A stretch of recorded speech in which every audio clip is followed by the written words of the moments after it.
नमस्कार साथियों। उम्मीद है ईश्वर की कृपा से आप सब ठीक होंगे। हे मित्रों, हे सज्जनों, आज के युग में एक छोटी सी बात है कि सच्चा गुरु कौन होता है। सच्चा गुरु का मतलब स्पष्ट यह है कि जो किसी पाखंड में नहीं डाले, किसी लोभ का लालची न हो और सच्चाई के रास्ते पर चलने के लिए प्रेरित करे, उसे सच्चा गुरु कहते हैं। गु का मतलब अंधकार और रू का मतलब प्रकाश। गुरु शब्द का मतलब होता है जो हमें अंधकार से प्रकाश की ओर ले जाए, उसे गुरु कहते हैं।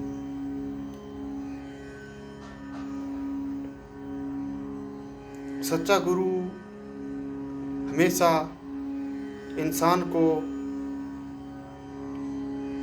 ईश्वर से जोड़ने की कोशिश करता है और परमात्मा के बारे में सच्ची बात बताता है।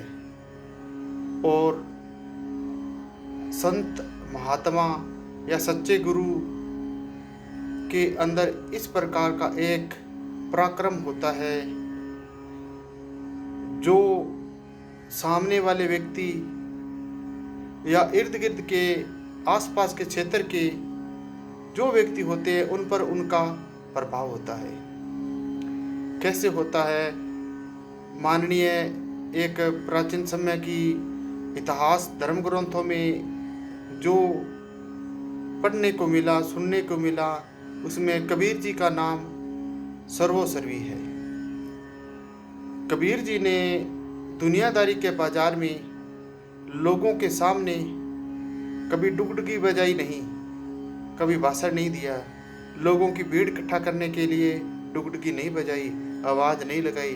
कबीर जहाँ भी चले जाते थे वो उस प्रभु परमात्मा राम के बारे में चर्चा करते थे, तो लोग उनके विचारों को सुनने के लिए, उनकी भाव को ग्रहण करने के लिए लोगों की भीड़ उमड़ पड़ती थी।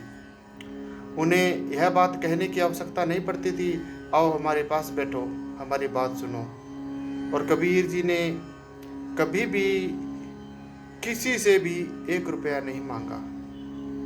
मांगन मरण समान है, मत कोई मांगो भीख, मांगन से मरना भला ये सतगुरु की सीख। कबीर जी अपने दोहे में भी कहते हैं, सच्चे संत महापुरुष होते हैं ना, वो कभी किसी से 1 रुपये की आशा नहीं करते। क्यों? आज के इस युग में पाखंडी लोगों का बोलबाला है, हजारों लाखों गुरु बने बैठे हैं जो ईश्वर की नाम के बारे में धर्म ग्रंथों की सच्ची सच्ची बातें सुनाते हैं, अच्छे अंदाज में गीत गाते हैं, बताते हैं और बाद में चद्दर बिछा देते हैं, लाइए ईश्वर के नाम पर दीजिए, आपका भला होगा।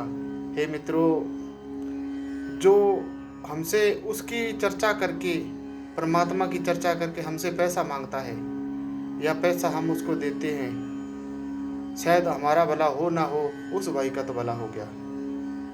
तो सच्चे गुरु वही होते हैं मित्रों जो हमें सच्चाई पर चलने के लिए प्रेरित करते हैं और उस प्रभु परमात्मा के बारे में बताते हैं। और एक संत महापुरुष जो सच्चा होता है, उसके संबंध या उसकी परिभाषा किसी शायद साहित्यकार ने इस प्रकार से भी कही है कि किसी व्यक्ति विशेष की गुण, शक्ति, समर्थता, दक्षता को देख उसके संबंध में जो हमारे हृदय में स्थायी आनंद पद्धति स्थापित हो जाती है, उसे सच्चा संत कहते हैं। क्योंकि सच्चे संत के दर्शन यदि हमें हो जाते हैं तो उस सच्चे संत के दर्शन होने के बाद में जो हमारे हृदय में आनंद समा जाता है ना, तो उसकी हम कहीं कल्पना नहीं कर सकते। और भले ही उस संत से हमें कोई गर्ज न हो, मतलब न हो, फिर भी उस व्यक्ति के संबंध में हमारे प्रति और हमारे हृदय में उसके प्रति जो आनंद की अनुभूति होती है, जो लिख बोल कर बताई नहीं जा सकती। सच्चे संत होते हैं ना, वो पराक्रमी होते हैं। इसीलिए कहते हैं संत उपकारी पराक्रमी होते हैं, जिनका प्रभाव कहने सुनने से नहीं होता। जिस व्यक्ति के सामने ठहरते हैं उस व्यक्ति का आंतरिक रूप से एक मेडिटेशन की तरह, एक जादू की तरह उसका हृदय बदल देते हैं। तो परंतु आज के युग में वही बात, अंधा गुरु अंधा चेला, नर का नर की धकम धकेला, जना खना गुरु बना बैठा है। हर कोई गुरु बना बैठा, कहता मैं गुरु, मैं गुरु, मैं गुरु, और मैं तुम्हें परमात्मा दिखाता हूँ, परमात्मा की चर्चा करता हूँ। बाद में चादर बिछा दी। क्यों? चादर बिछाने का तरीका, पैसा इकट्ठे करने का तरीका एक नहीं अनेक है।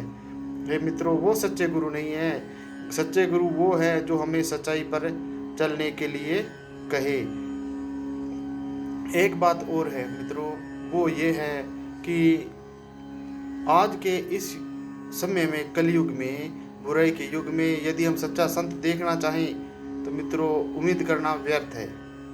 क्योंकि दुनिया के बाजार में हमें नहीं लगता कि हमारा कोई सच्चा गुरु हमारे साथ होगा या कहीं नज़र आएगा।